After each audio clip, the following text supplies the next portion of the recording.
Will Goldstein here, thekingscourt.com, and there's always this chance to subscribe down there by hitting that button.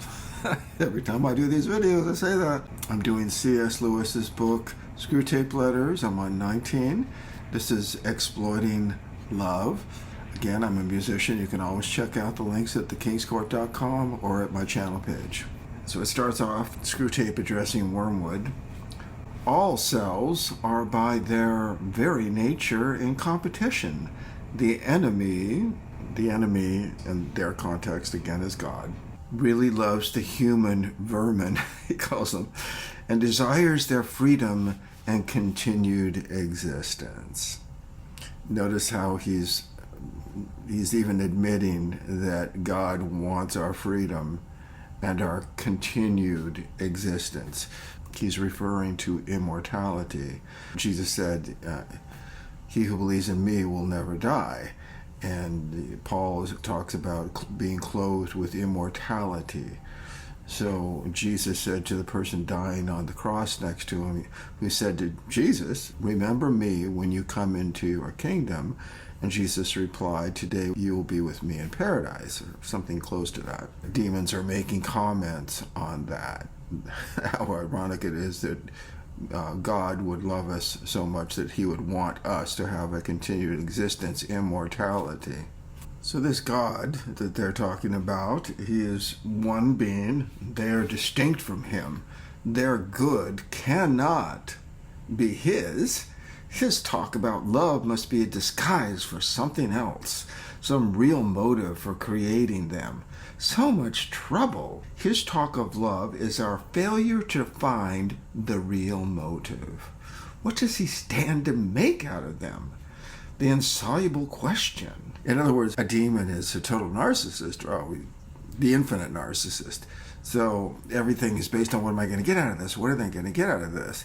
And they are all scratching their heads amidst one another because they cannot comprehend that anybody would do something for the benefits for someone else. In other words, there is a 100% total absence of love.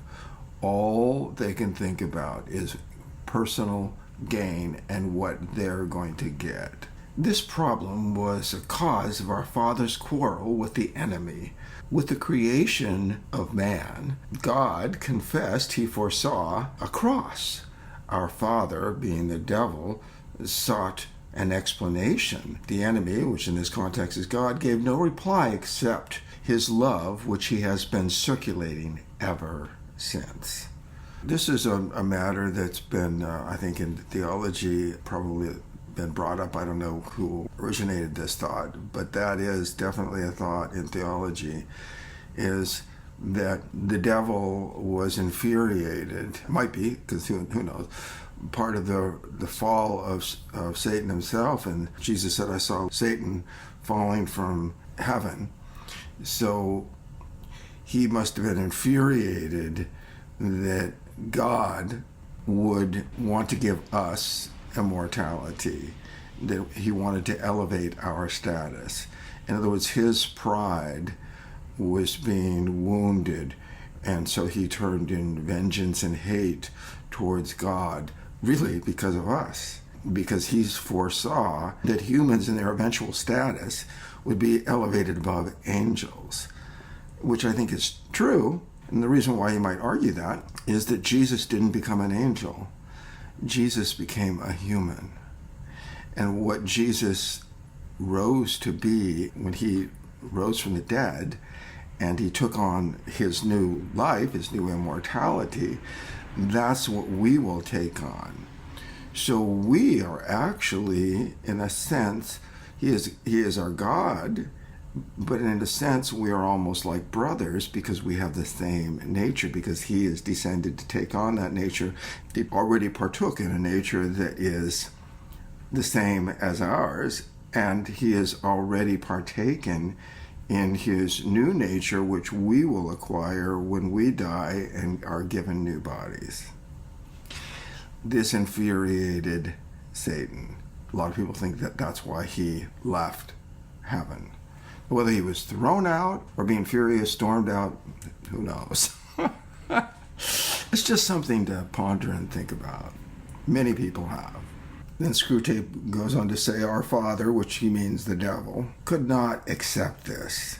He admitted he felt anxiety to know the truth. So our father's disgust and lack of confidence caused him to remove himself from the presence, meaning God in that sense, which has given rise to the story that he was forcibly thrown out of heaven. Well, here you have it. We have begun to see why our oppressor, meaning God in this context, was so secretive.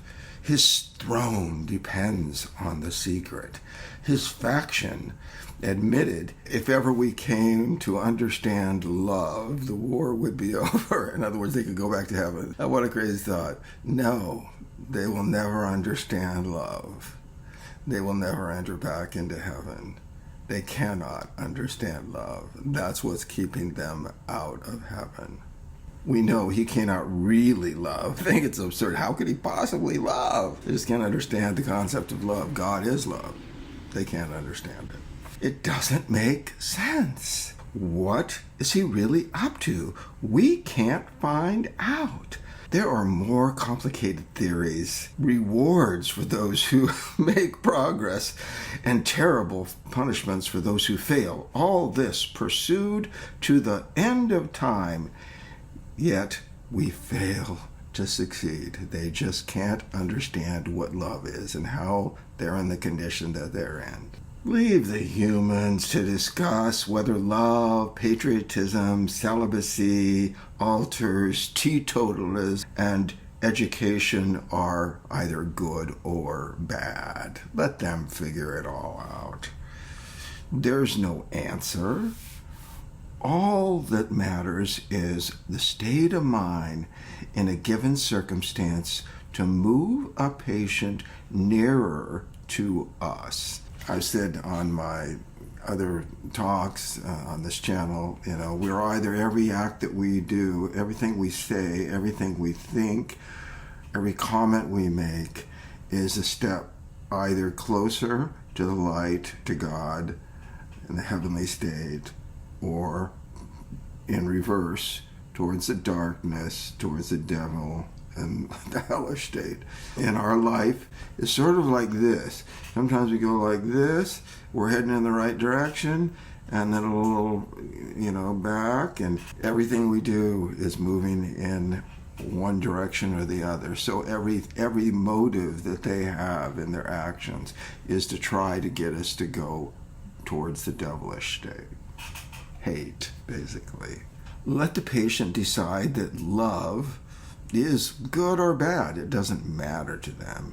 If he is arrogant with a contempt for the body, and this is mistaken for purity, let him decide against love. If he's contempt for the body and he's so spiritually minded, he can't understand that God made sex.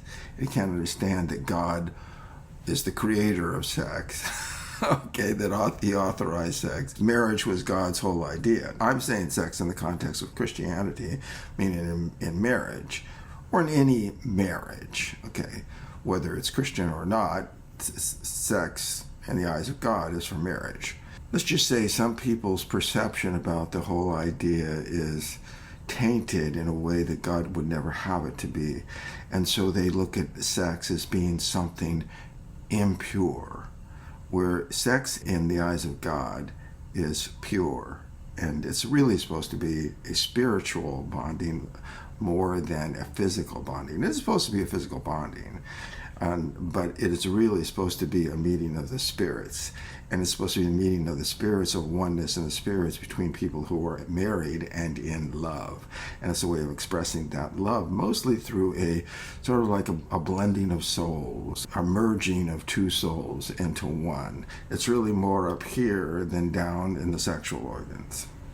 So for that type of person, they're saying the person who finds sex distasteful, it's too body-oriented, well, for that type of person, let him decide against love, instill into him asceticism, and separate his sexuality from all that might humanize it. There's using the word asceticism, so In asceticism, in the fullest sense of the word, you have monks.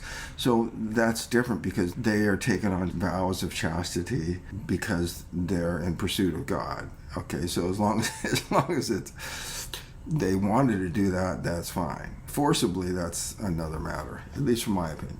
If he is an emotional, gullible man, feed him minor poets, novelists of the old school. Make him believe love is irresistible and meritorious. This produces unchastity and is a recipe for romantic, tragic adulteries, ending, if all goes well, in murders and suicide. Or it can be used in a useful marriage, which to them would mean a marriage based on bad grounds. Fill his mind through so much romantic ideas and the poets and all the stories and the books that they read and the movies they watch and the romantic side of this dark side of going off in adultery and all these hidden secrets and everything. Well, that they can use to exploit and drag the man closer to hell.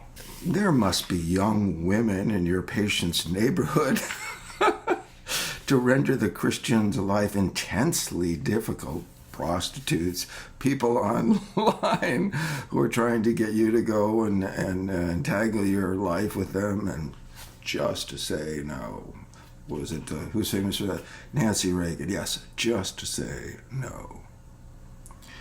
Persuade him to marry one of them. And if you could get him to marry one of these strange women or fallen women, then she'll do the rest of the job for him, and they can just sit back and drink tea. Get it in your mind that falling in love is not in itself necessarily favorable to us or to the other side. It is simply an occasion that we try to exploit.